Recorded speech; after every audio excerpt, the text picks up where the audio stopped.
जय माता दी दोस्तों, कैसे हैं आप लोग। हम उम्मीद करते हैं कि अच्छे और खुश होंगे। तो दोस्तों कि जैसे कि आपको पता है कि नवरात्रि 9 दिन का व्रत होता है। नवरात्रि माता के लिए समर्पण होता है। तो हमें ऐसा कौन सा कार्य नहीं करना चाहिए और कौन से कार्य करने चाहिए नवरात्रि के बीच, जिससे हमारी माता रानी प्रसन्न हो और हमें उनका पूरा आशीर्वाद मिल सके, और किन कामों से हमें बचना चाहिए। तो इस बात का हमें ध्यान रखते हुए हमें नवरात्रि का व्रत करना चाहिए, और नवरात्रि में हमें क्या करना चाहिए और क्या नहीं करना चाहिए, ये भी हम आज के वीडियो में आपको बताएंगे। तो सबसे पहले आपसे एक रिक्वेस्ट है कि वीडियो अच्छा लगे, मेरी बातें अच्छी लगे तो माता रानी के लिए चैनल को एक बार लाइक ज़रूर कर दीजिएगा। अगर हो सके तो सब्सक्राइब भी कर दीजिएगा, बेल आइकन प्रेस ज़रूर दबा दीजिएगा ताकि मेरी वीडियो की नोटिफिकेशन आपके पास सबसे पहले जाए। और कमेंट में जय माता दी ज़रूर लिखिएगा। तो दोस्तों, जैसे कि आपको पता है कि हमें नवरात्रि में माता रानी की जो प्रतिमा होनी चाहिए या फ़ोटो होनी चाहिए, वो कैसी घर में लानी चाहिए। तो सबसे पहले कि माता रानी शेर पे बैठी हो, खड़ी ना हो, और शेर का मुंह बंद हो, खुला ना हो। इस बात का तो आपको सबसे पहले ध्यान रखना चाहिए। और आप अगर कलश स्थापना करना चाहते हैं तो कलश मिट्टी का रहे तो सबसे पवित्र और शुद्ध माना जाता है, लेकिन इस बात का ध्यान रखें कि वो मिट्टी का कलश मतलब कि लीकेज ना हो, उसमें से पानी ना टपके। अगर आप चाहें तो आप पीतल के बर्तन, पीतल का लोटा होता है या तांबे का लोटा है, उसमें भी आप कलश स्थापना कर सकते हैं। अगर आप ना चाहें तो बिना कलश स्थापना के भी पूजा 9 दिनों तक कर सकते हैं। दुर्गा सप्तशती का पाठ भी कर सकते हैं, दुर्गा चालीसा का भी पाठ कर सकते हैं। सुबह दीप बत्ती जलाकर पूजा कर सकते हैं माता रानी का। अगर आप कलश स्थापना कर रहे हैं तो अखंड ज्योत जरूर जलाएं, और माता रानी को सुबह शाम दोनों टाइम भोग जरूर अर्पण करें। तो चलिए सबसे पहले हम जान लेते हैं कि नवरात्रि में हमें क्या करना चाहिए और क्या नहीं करना चाहिए। तो सबसे पहले हमें नवरात्रि में बाल धोना चाहिए कि नहीं धोना चाहिए। नवरात्रि एक ऐसा व्रत है जिसमें मतलब 9 दिनों का चलता है, तो इसमें साफ़ सफाई का भी पूरा ध्यान रखा जाता है। सबसे पहले कि आप कोई भी व्रत करते हैं तो पहले बाल, शरीर अपना सब कुछ स्वस्थ होना चाहिए।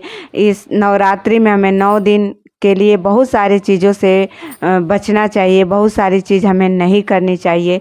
तो अगर आप बाल मतलब आपके इधर अगर नवरात्रि के बीच बाल नहीं धोया जाता है तो आप नवरात्रि के एक दिन पहले ही बालों में शैम्पू कर लें, साबुन से नहा लें और तेल लगा लें, क्योंकि नवरात्रि के बीच बहुत सारे लोग ये सब यूज नहीं करते हैं।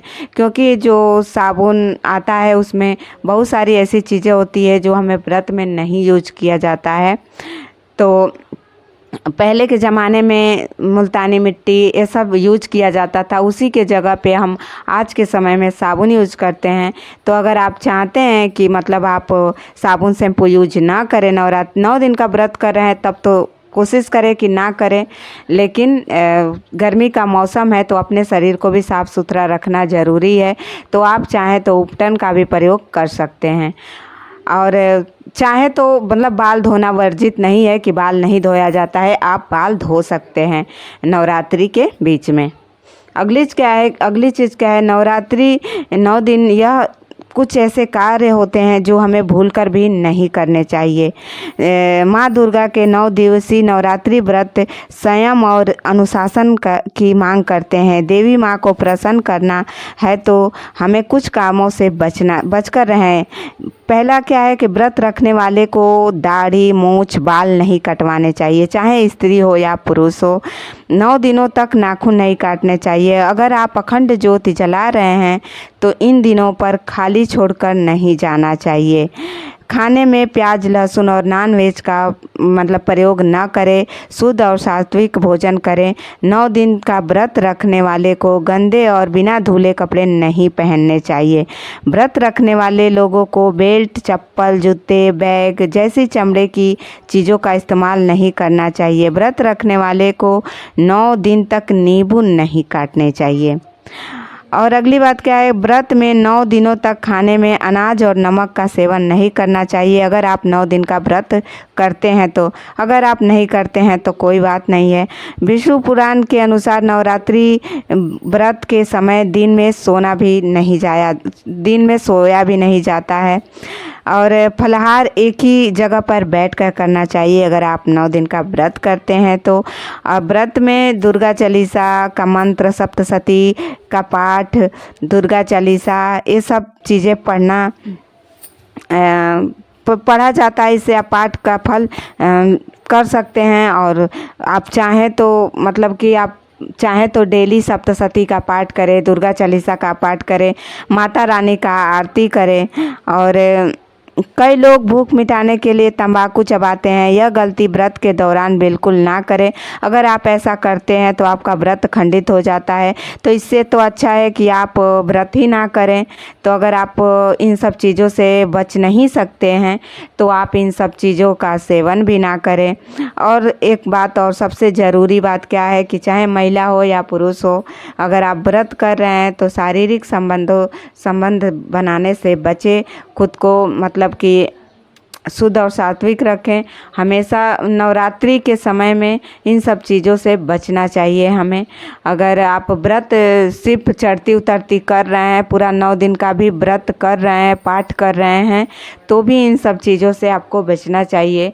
और ये ऐसा व्रत है, चैत नवरात्रि का ऐसा व्रत है कि हमें नवरात्रि के लास्टवें दिन नवमी की पूजा की जाती है। तो ये सबसे विशेष मानी जाती है नवरात्रि इस व्रत के लिए। तो अगर आप इन सब चीज़ों का सेवन करते हैं, इन सब चीज़ों का मतलब आप वर्जित नहीं करते, मतलब नहीं रोक पाते हैं, तो आप व्रत ना करें। क्योंकि अगर आप ये सब चीज़ें करेंगे तो आपका व्रत खंडित हो जाएगा, आपके व्रत का कोई लाभ नहीं होगा। तो इसलिए आप इन सब चीज़ों से बचें। और आप तेल शैम्पू आपके इधर यूज होता होगा तो आप यूज कर सकते हैं, इसमें कोई बुराई नहीं है, कोई मनाही नहीं है। और माता रानी को भोग में आप लवंग इलायची का भोग ज़रूर लगाएं। इस बात का भी आपको ध्यान रखें कि माता रानी को लवंग इलायची पसंद है, तो उनके भोग में ये चीज़ें ज़रूर शामिल करें।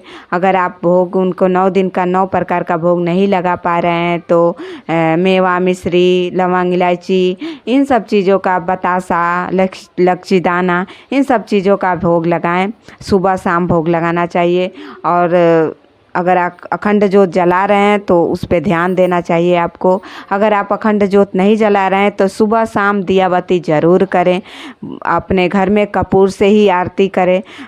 माता रानी के लिए थोड़ा सा करने से माता रानी आपके ऊपर बहुत सारी प्रसन्न होंगी, बहुत सारी आशीर्वाद मिलेगा। तो इसलिए नवरात्रि का विशेष पूजा यही होती है। दोस्तों, मैं आपसे की उम्मीद करूंगी कि वीडियो अच्छा लगे तो चैनल को लाइक और सब्सक्राइब ज़रूर करें। आपके एक लाइक से हमें बहुत खुशी मिलती है, हमें बहुत हिम्मत मिलती है कि हम आगे भी ऐसी वीडियो लेके आ पाएँ। तो चलिए मिलते हैं अगले वीडियो में एक नई जानकारी के साथ। जय माता दी।